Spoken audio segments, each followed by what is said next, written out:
The following is a presentation of the Eagles Sports Network.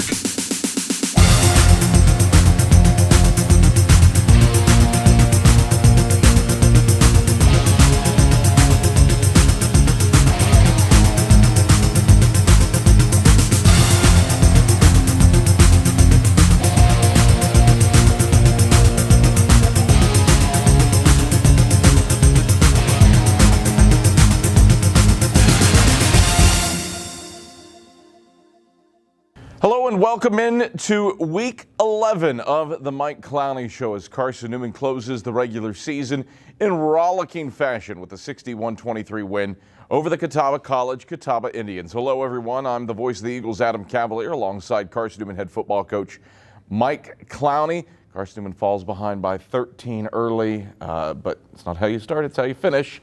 And a 61-10 close is pretty doggone good. A three-game win streak, Mike Clowney, a winning season. Let's go big picture before we hone in on the game. What does this performance mean to you to secure a winning season and lock in a five-game turnaround from 2021? I think it's a big deal. It's a big deal for our kids. As you start the season, we lose to West Georgia, so you start off with a win, and I think there are a ton of things out there that we kind of had aspirations for. And I think the big thing that sticks out to me is that first meeting at West Georgia, where coaches gave our kids the opportunity to talk. And they talked about some of the things that they wanted to accomplish and what this football team was going to look like. And it didn't start out that way. But, they stayed the course. They continued to believe in what was going on.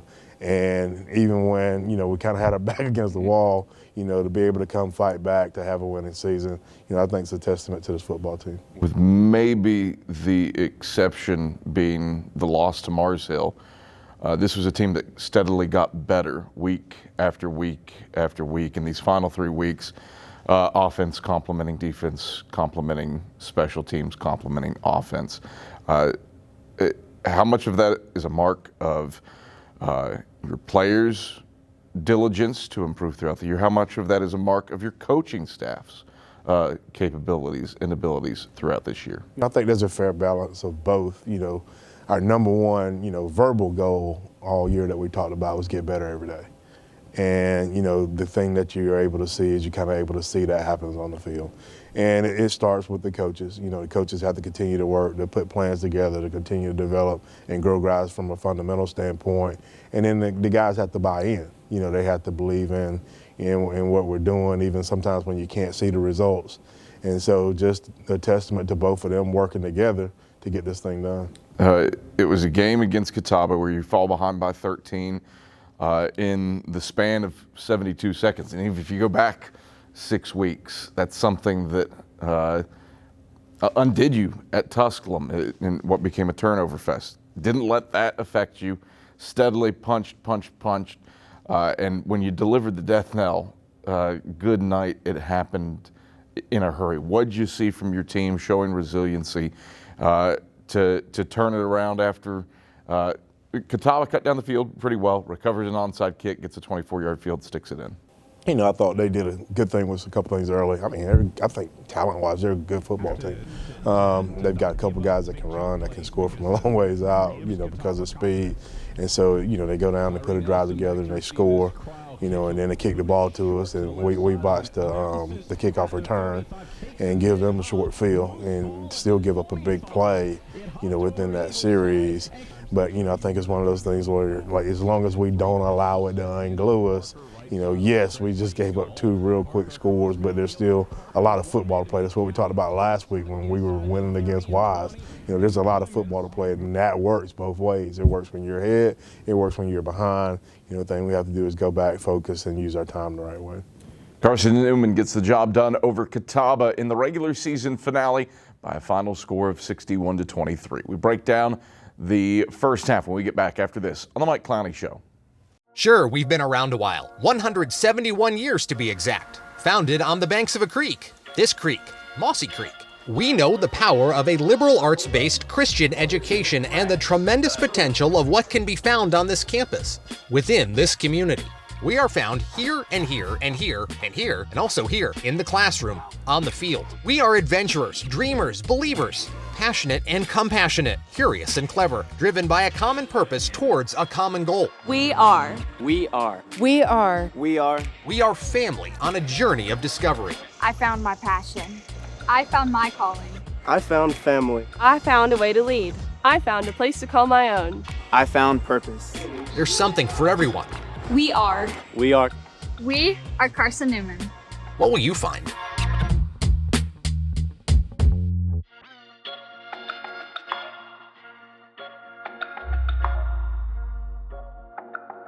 All right, back at the Mike Clowney Show as Carson-Newman wraps up the regular season with a win, thus securing a 3-game win streak and a winning season. Victors 61-23 over the Catawba Indians. I'm Adam Cavalier alongside Carson-Newman head football coach Mike Clowney. Mike, we touched on it before the break, dropped down 13-0, but the offense kicked into gear. Tyler Curtis, good hard yards. Took you a second to get the passing game going. More about the ground game in the first half, but between Curtis, Nelson, Corbin, ran the ball extremely well before your 2-minute offense kicked into gear to give you the lead before the locker room, heading into the locker room. What'd you see from your offensive line, from your backs, and from your quarterback moving the ball with their legs? I think that's where we talked about falling behind. The thing that you lose in that is, we really moved the ball first time on the first drive. We moved the ball right down the field, get inside, I think down inside the 30 down there. In that little area, do you kick a field goal? Do you go for it? We go for it and don't get it. So, we felt like, moving the ball wouldn't be an issue. And so we just kind of felt like we stick with the plan that we had, and then, to try to continue to get them back down the box, and then they start opening up some things in the passing game for them. The turning point in that first half, Catawba had a chance to go 2 for 1. You'd gone 3 and out. They'd driven down inside the 30, stalled out, set up for a Clayton Cryle field goal to make it a 5-point game. With about a minute left, he pushes it. You get the ball back, 2-minute drill clicks, 4 plays. Cade Meeks is into the end zone for his second touchdown of the season from 27 yards out.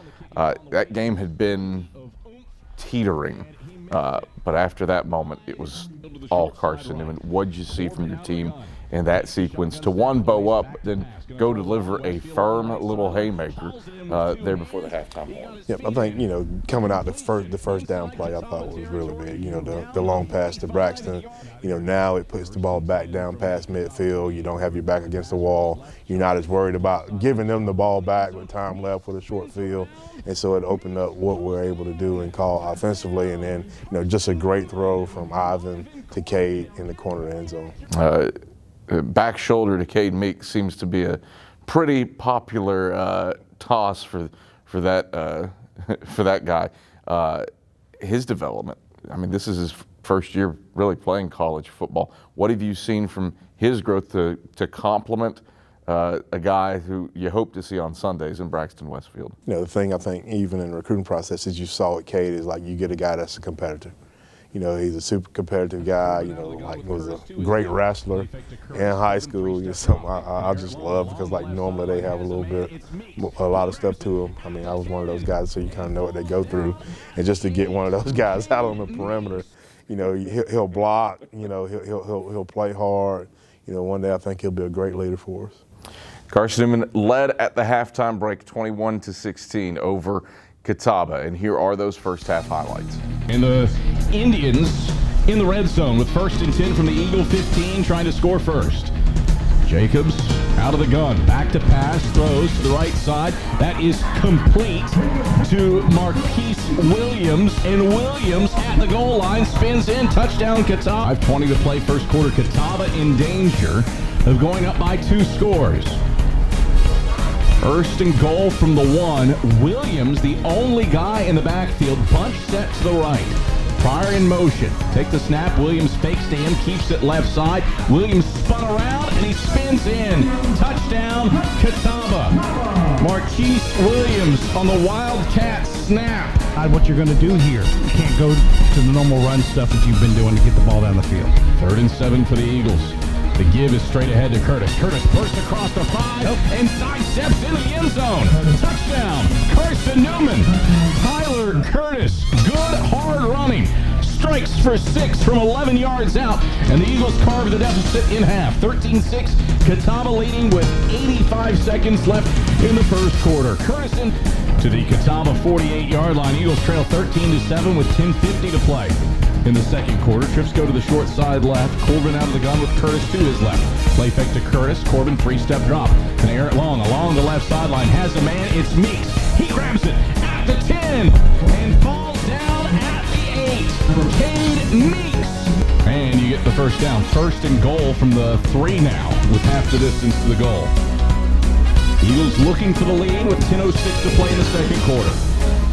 Corbin in the gun, double barrels. Nelson and Curtis. Corbin takes, speed option right. Corbin lowers his shoulders. Corbin breaks the plane. Touchdown, Carson-Newman. Corbin off right tackle. Gets his own number called and finds Pater. Eagles tie it at 13. 9:56 to play in the second quarter. Great student body left the first play. Got his 2nd and 10 left hash at the Eagle 23. Pryor, zone read keeper left side, jitterbugging around. Alonzo Houston has him in his sights, and he swallows him up in the backfield of the boundary. And short. 10 is never a good number compared to 11. Snap back, hold down. Cryle from 42 at the line drive kick, and Cryle sneaks it over the crossbar. Catawba lead. It's a bigger play to happen. 3rd down, 5 to go. Left hash at the Eagle 28. Snap back to Jacobs, throws left side, batted incomplete. Pryor the target, Major Williams was quick to it, backs it into the air and out of bounds to the short side right. Corbin out of the gun, takes the shotgun snap at the waist, back to pass, gonna throw long, Westfield along the right sideline, hauls it in with 2 hands, he got his feet in. A completion inside Catawba territory, down to the 45-yard line. Was it? Corbin takes the shotgun snap, design draw. Corbin straight ahead across the 40 to the 35, angling right sideline across the 30, and forced out of bounds by Bennett down at the 27-yard line. 18 yards for Ivan Corbin on the ground. And out of here today. 1st and 10 from the Catawba 28. Corbin back to pass, rolls left, chucks it to the left sideline, jump ball in the end zone. Meeks spins around. Meeks hauls it in. Touchdown, Carson-Newman. Ivan Corbin, pinpoint accuracy. Back shoulder to Meeks on the left side of the end zone. A 27-yard pitch and catch. The Eagles' 2-minute offense clicks, and Carson-Newman leads 20-16 with 36 seconds left in the second quarter. All right, those are the first half highlights. Carson-Newman up at the break on Catawba, 21-16. Mike Clowney, I presume the locker room chat kind of flipped on its head a little bit there with the final minute, going from, potentially being down 5 and Catawba getting the football back to now you're up 5, and it's just a regular old kickoff. What'd you tell the team in the halftime locker room? The first thing I talked to them about was just keeping our composure with some of the things that were going on. And then thing number 2, I thought, up front offensively, I thought we were doing a decent job initial get off, but, we weren't like staying connected to blocks, and I thought that was one thing that we needed to do better. Backs, I thought effort was good, but we were kind of giving up ourselves because we were playing high. And so we talked a lot about the fundamental things that we need to do. And then we talked about what we talked about all week. It was about finish. Now we have a lead. We've got to go finish the game. Don't wait till the fourth quarter. Go finish it right now. We'll touch on 2 things within that. The finish. Good night. Couldn't ask for a better third. 3 and out, and then touchdown, touchdown, touchdown, touchdown, touchdown. How proud are you of this unit for that? We talked about the haymaker before the half. That's the knockout blow. Yeah, it's just like you go and you look at the plays that happen within those touchdowns. Major's punt return. He does another great job of setting up a couple blocks. Guys are hustling to get downfield. And, we do a great job of shielding a couple guys and make smart plays there. He gets in the end zone. You get some energy from that. And then it kind of starts to rally for us. The other thing you said, composure. This was a crazy game. 25 penalties, I think it was. 260 yards worth of penalty yards.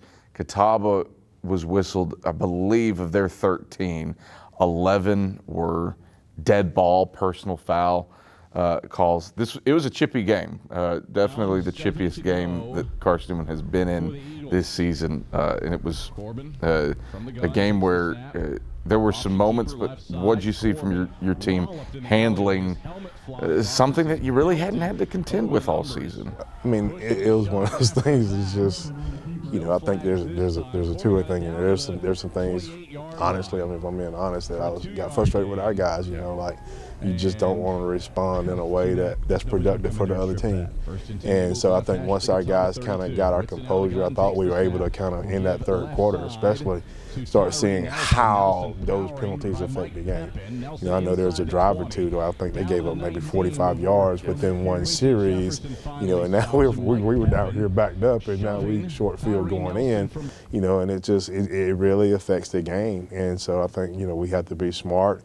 Sometimes it takes us sacrificing a little bit of ourselves to be able to kind of, work through those moments. But I was proud of the fact that, once we talked and communicated, they were able to kind of go back for the most part and reel it in. You kind of allude to that. You were the benefactors of it, but the textbook of, hey, after the whistle blows, you stop. Catawba had you backed up, I think it was 3rd and maybe 17. You'd had I think it was a holding penalty coupled with a tackle for loss. 3rd and 17 inside your own 20, and 2 personal fouls on Catawba on the same play. And now all of a sudden, instead of you're probably going to have to punt, you got it 1st and 10 at the 48. And I think it's the old Ken Sparks adage: you go all out until the whistle and stop. That's where you used to say, go back to the huddle. But that's one thing I'm learning in this game. Hey, guys, go get in the huddle. Like, we don't huddle. Nobody huddles. So it's just like, all right, go get in one anyway. To where we can get the situation separated and settle. And that's something that we have to continue to work on. But, we were a big benefactor. That was a major part of that football game. We often don't talk about officials, but I do think you have to give Max Melton and his crew credit. It's the first time I've ever seen an official pull out, hey, media timeout, let's go cool off. And that was after, I believe it was after the double personal foul on Catawba. Smart decision for a guy that, Max has been around a minute, and the first Carson-Newman game that he called was at Catawba in 2003. That's how long Max Melton's been officiating games in the SAC. So something we don't talk about the officials often, but a smart decision there to kind of try to help reset. Definitely a veteran move by Max to kind of give everybody a chance to kind of cool off to where we could just go back and play football, This is a game where you threw the ball extraordinarily well. 263 yards through the air. Ivan Corbin's percentage was off the charts. You averaged 27 yards of completion. We'll get into Braxton's numbers after the break. But what did you see? You ran the ball exceedingly well to start. You threw the ball like your hair was on fire in the third quarter. What opened up the passing game? I think the biggest key for us right now is, Ivan really struggled earlier in the season. Keeping the ball on the field, hitting some of those intermediate throws. And within the last couple of weeks, he's become really dialed in and giving guys an opportunity to make plays. And that's a testament to, he and Coach Persley, his growth and development, just kind of starting to push him and him starting to kind of be able to see and identify. He's got here, 2 weeks before we started the season. And so, he really, going into the first game or two, he's still doing a lot of learning. I mean, you get into the back half and you start to see him perform, as well as, the guys on the perimeter. We talk about Braxton all the time, but you see Cade, starting to be a little bit more crisp in his route running to where they can connect on a couple of those back shoulder throws. Corey Waters has made a couple plays for us, throughout the year. Starting to get some of those freshman receivers involved with Zach catching the ball at, I think, the first play of the game. We go to Zach Chalmers, and so it's fun. So watching that part of it kind of starting to move it forward. Carson-Newman gets the job done over Catawba, 61-23. We break down the second half when we come back after this on the Mike Clowney Show. Tri-Light is proud to support Carson-Newman Athletics. We salute the student athletes who are working hard to make great things happen on the field, in the classroom, and in the world. It takes vision, commitment, and teamwork, qualities we share at Tri-Light. Our mission is to provide life-changing opportunities by building a world-class fiber broadband network. If you'd like to learn more, please visit trilight.net or call us at 833-847-0824. We love to cheer for our home teams, like the Eagles. It means more when we're rooting for the people we know. Did you know Tri-Light is your home team internet provider? We're right here in Jefferson City, serving the people we know with our ultra-fast, ultra-reliable fiber broadband network. And we'd love to serve you. Learn more at trilight.net or by calling 833-847-0824. Go Eagles! All right, back at the Mike Clowney Show as Carson-Newman closes out the regular season in style, winning 61-23 over the Catawba Indians. Mike Clowney, the story of the day, the record book as a part of this one too. Braxton Westfield, good night. Let's see, 100 career catches, sixth guy in program history, 162 yards receiving in the game. That's the 11th highest single game total. He ties the single game touchdown record with 3 scores. He ties Tank Black for 4th on the career list with 21. I think that's everything. No, he moves into 7th on the all-time career receiving yards list and passes Calvin Christopher. And he sets the option era record for most receiving yards in a single season, passing Reggie Hubbard by 5 yards with, I think, 887. Braxton Westfield, hopefully that's not the last game of his football career, but certainly closes out his time as an Eagle in style and made some plays in that one that belong on the day that we shoot this show on Sundays. What did you see from your senior wideout to end his time in the orange and blue with an exclamation point? Yeah, Braxton had a great day, and obviously as you go through those numbers, you see a great day, great career. You know, it's one of those things, it's like, you know, hey, if this is going to be your last one, you go all in on it, and you were able to see that effort from him. Probably the most impressive play for me is when we threw the ball on the sideline. Coulter gets a block, and I mean, he is down the sideline. Shows the speed that we felt like he had all the time, but you know, what a player. You talk about that one where Coulter had a block, but he also stiff arm and gets past 3 guys to get in the end zone. There's the 5 broken tackles on his 61-yarder, and then showcasing the footwork on his 33-yarder, all, mind you, within a 14-minute span in the third quarter. So those 3, which are all skills that are valuable on Sundays, you're going with the 1-on-3 along the right side. Yeah. I mean, like the fade, that half we talked about already, was a big play. You know, the slant route to where, you know, he dips the guy, goes, and then he carries 2 guys in the end zone with him. Like, they were all impressive, but like that was the play that we haven't seen him make over and over and over again. Those other ones are ones that, I mean, we see him make those plays, but to see him catch the hitch and take it to the house, like that was. How valuable has he been just from a preparation standpoint for your defense? You know, when you line up against a guy like that every day at practice, you go into the games with confidence that you can cover most people, you know, at this level. And so I think, and it's cool because, like, you know, we talk about him a lot, but you know, we got a group of DBs that if he's in line, they fight to jump up first, you know, which is a testament to them because you got guys that's wanting to compete. And so I think through that process, I think, you know, not only has he gotten better, you know, those guys on the other side, we start to see, you know, some production from them to where they've gotten better as well. Other record book impacting performances, Ivan Corbin, 4 touchdown passes. We alluded to his progression, but that matches the single game record. You set the team record for passing touchdowns in the game. Zane Whitson throws a dart to Corey Waters to finish the scoring. Let's talk about Zane for a second. Took advantage of his opportunities and got some extended run for a guy that presumably has the inside track next season. Granted, you'll have a competition for sure, but nice to see the potential development there with a phenomenal ball to Corey Waters, a senior playing in his last game. His last career catches for 6. You know, I think one of the toughest positions to be in probably has to be the backup quarterback, because, you know, it's not a place that you rotate guys in and out of. You know, I sit in there in meetings a couple days, and, you know, you sit in the meetings, it's just like, wow, you know, we got several guys in here really just watching one guy play. And, you know, I'm like, you know, I can't imagine, like, you know, as a kid how hard, you know, that is. But, you know, you show up every day, you go to work because, you know, you don't know when that opportunity is going to be there.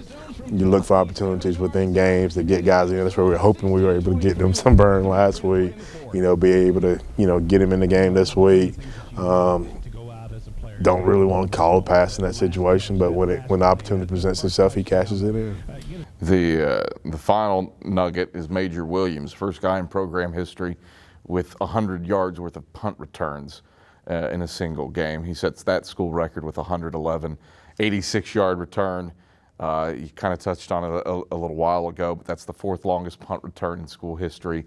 And I don't know of a better 3-week special teams run than what Major Williams has had. 3 of the top, now 7, single-game punt return yardage performances. Major Williams, the last 3 weeks of the regular season. How gratifying is it to see him break one off all the way after, I mean, let's see, 4 40-plus yard returns the 2 weeks prior, and now, I mean, 86 yards, Katie bar to the door.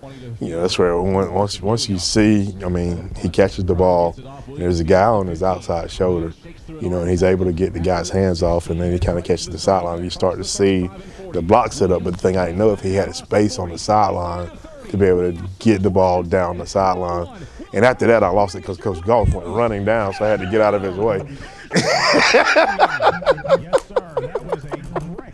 And the rest of our guys, man, like they were so excited, you know, for Major in that moment. That's where I'm like sitting there, I'm like, we're gonna get a penalty, like, but the guys did a good job, and then like golly, man, but it was fun to watch. A game too where it felt meaningful for a lot of guys. He was a part of the Whitson pass, but Corey Waters, a guy who, a great program guy, has been here for ages and has that success in the celebration with his teammates.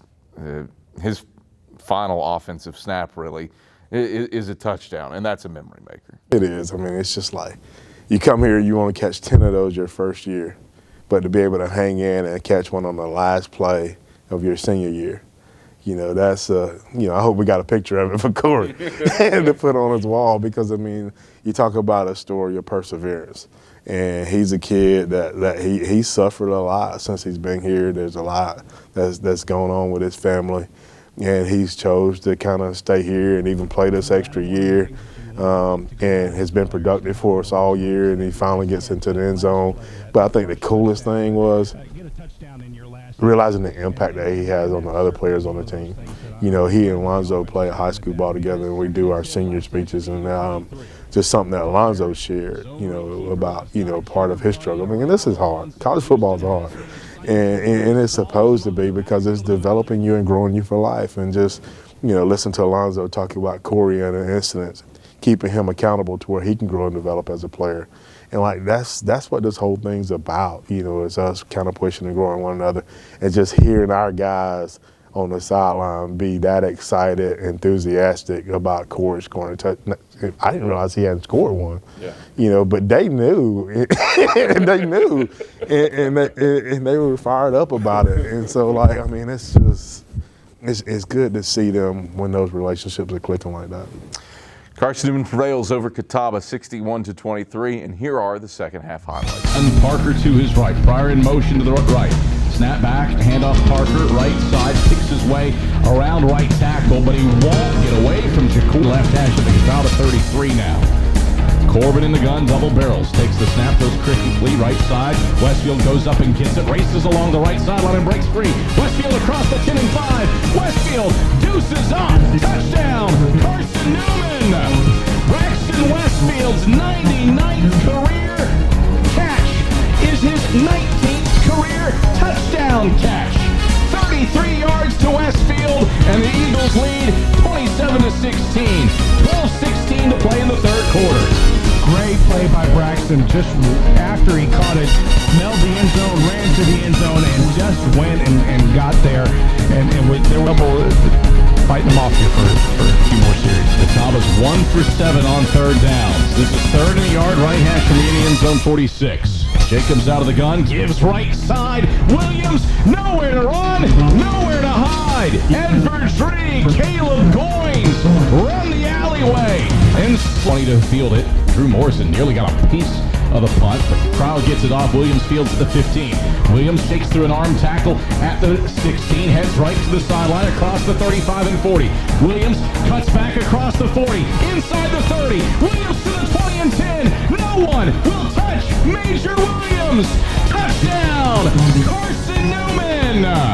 Yes, sir. That was a great play by Major. Major just took that ball and went, and there was some great blocks along the sideline. 84 yards on the punt return for Major Williams. Eat your heart out, Steve. Yard line.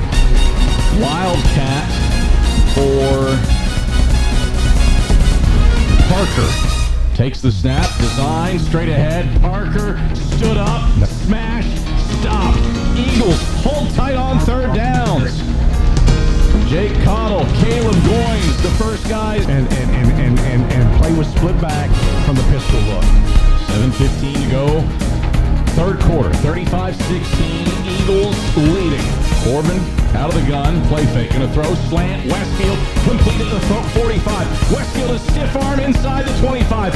On his horse down to the 10, stays on his feet to the 5. Westfield stumbling, reaching for the goal line. He's in! Touchdown! Carson-Newman!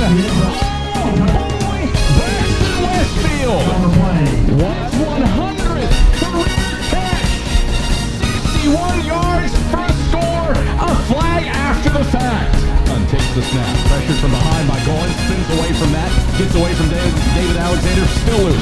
Cuts it to the left sideline. Jump ball. Picked off. Jalen Anderson grabs the interception on a dead duck at the 11. Jalen Anderson, his first pick of the season. Jacobs escaped. Caleb Goins tenacious. Was in a tough situation, and you let him go again. First and 10 from the Catawba 38. Corbin back to pass. Sets up, throws long along the right sideline for Westfield. Westfield at the back of the end zone. Did he get his tippy toes down? He did! Touchdown! Carson-Newman! 42 yards for Braxton Westfield. He's tied the single-game school record for receiving touchdowns in a game. 48-23, Eagles lead with 45 seconds left in the third. Great play. What you want from a wide receiver right there by getting that foot down. Quarterback was patient. Let the secondary move around. So new lead on the play. First and 10 for the Eagles. Right hash at the Catawba 40.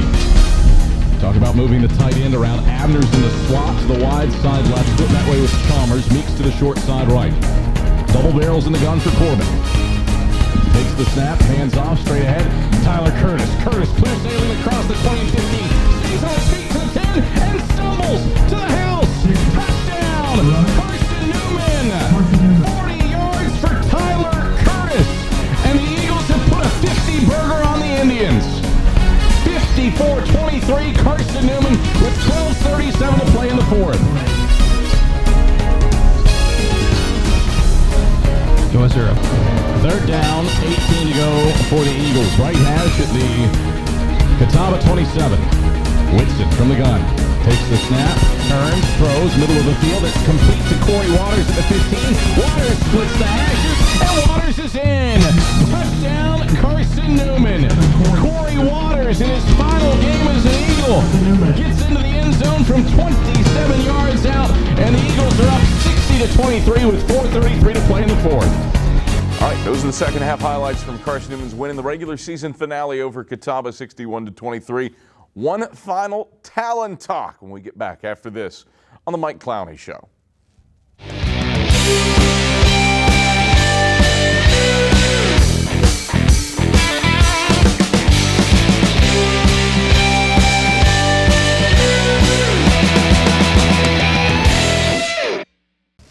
All right, back on the Mike Clowney Show as Carson-Newman prevails in the regular season finale, 61-23 over Catawba. Time now for one final talent talk. And this week, walking the field with Michael Wattrang, it's Nick Owens.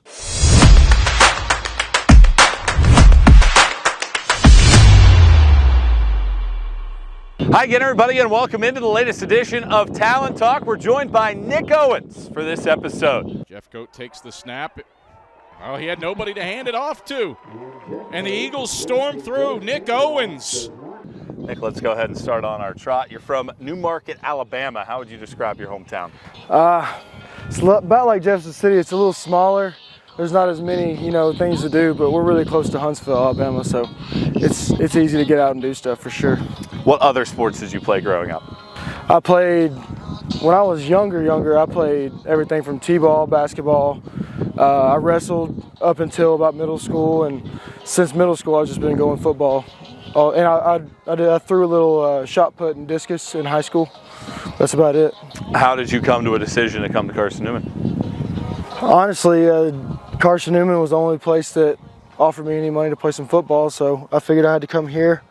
And it was kind of a God thing. I prayed for it. The weekend before, I just lost an offer to another D2 school, and they called me up literally 2 days later. I prayed for it. I was like, send me wherever I need to go, and Coach Dan Redding called me up. Dan Redding, the legend, got you here. Let's switch it up and do a little bit of fun facts for a quick minute here. Do you have any hidden talents? Hidden talents? I really don't think so. Hidden talent. Not a singer, not an artist. No. Juggle, anything like that? I can't draw, that's for sure. And juggling, I've tried, but no, that's not me either. Obviously, you played football, you played a lot of sports. Have you had any paying jobs in your time? Actually, I'm actually a machinist back home. I work for my dad, run some titanium diaphragms, run a manual lathe. I've been able to really study that and getting really good at that. Lately, I can set up everything from fixture to finish and box and ship, so that's pretty interesting. But other than that, just basic, around the house stuff. I can, manual labor, I've done it all, but that's about it. Some people scoop ice cream, some people work fast food, and you're sitting there, doing a lot of household projects. Parts, that, I guess, leads into what you want to do with your future. You want to become an engineer. Why did you decide to choose that field? Ever since I was younger, I've always just been really interested in, math and sciences. Like calculus is one of my favorite subjects. Everybody thinks I'm crazy, but I just feel like I've had a calling to become one of those, and work in the mechanical world and maybe get some new designs for some new things that you'll see in the market. I don't know. Last question for you. Last week of football here against Catawba. How would you reflect on your time as a football player here at Carson-Newman? Carson-Newman, man, I've been grateful to get a good bit of playing time, and I've met some of the best guys here that I've met. I tell everybody I met the guys that are going to be in my wedding here, And since my freshman year, and we've stuck it out, and they've helped me through it, and I've helped them through it. Just met some of the best people, that I feel like I'll ever meet. And I always obviously had a great time, A couple good seasons, couple not so good seasons, but it all's fine with me. So, Nick, it's been a pleasure. Thanks for joining us here on this edition of Talent Talk. Yes, sir. Thank you. That's Nick Owens. I'm Michael Wattrang here on the Eagle Sports Network here on this episode of Talent Talk. Thank you very much, Michael Wattrang, Mike Clowney. A lot of guys kind of in this mold. Nick Owens has been around the program for a minute, and what leadership, what value he's added throughout his time here on the banks of Mossy Creek? You know, I think the biggest thing you hear everybody say, "Come on." that's Nick Owens. But just an energetic guy that you know knows how to rally guys. He's solid. You know, never was there a moment I think that you really have to worry about Nick. And you know, he's just a solid football player, solid human being. You know, I think he embodies what we are here at Carson-Newman. Part of a crew that stuck through the struggles last year to get it turned around to a winning season. You don't lose a ton in terms of your senior class this season, but what you do lose in terms of your numbers are guys like him, an Alonzo Houston, a Trezell Giardini-Weish. That list, while it's not a great number, it does feel long because of the value that they've added just as people and leaders. Some quality guys. I mean, that's the word you use to describe them. I mean, they're just quality people, quality players. Just, when you go recruiting, those are the guys that you overall kind of build your program around, because they're the guys that become the glue. They kind of help you hold things together. And I think that's the thing that, hopefully we won't miss in general, but we will miss about them. You kind of touched on him earlier, talking about Corey Waters, but Alonzo Houston, he wraps up his career on the plus side of 250 tackles. Undersized linebacker, at least in terms of his height, not in terms of his muscle mass and size overall, but for a position that you played, a guy who came in as, it's hard to say walk-on, here just because of how things are structured, but a walk-on, to raise and rise to the heights that he has as an all-conference caliber linebacker. What's that mean to you? It means a ton, because it's cool when you see guys put the work and energy into developing, and then you actually get to see that hopefully show up on paper. A lot of times, sometimes it doesn't. There's no guarantees to working hard. But the only guarantee is if you don't, then nothing will happen. So he took a chance, and he put the energy and effort into it, and hopefully he'll begin to kind of see some of those long-term rewards. He will see them, because he's going to take that same work ethic, outside of this institution, and it's probably going to be one of the most employable people you can find. It's just good to see when those guys handle things that way. There is, from your positions, presuming. It's always hard to tell because of the bonus COVID year what actually is going to happen. But, some guys could decide not to return over the offseason, I suppose. But one guy that has said this is it, Caleb Goins, another guy kind of like an Alonzo that started out as just a scrawny little walk-on from Bristol, Tennessee. And here's probably one of your top guys in the weight room. A guy with 100-plus tackles for his career and eyeing a potential all-conference campaign. Again, not the type of person that you're looking to lose, but, man, the growth has been fun to watch. It's quality. He's quality. Even in this game, I'm like, just give him a whistle. Seriously, just give him a whistle. I listened to a conversation, between number one, he's going through and explaining something to one of the younger guys about what we're doing defensively. And then I listened to another conversation within the game where he and Major, and Coach Slade's giving them some freedom to make some calls and adjustments on the field. But just to listen to that conversation between two players, and I'm like,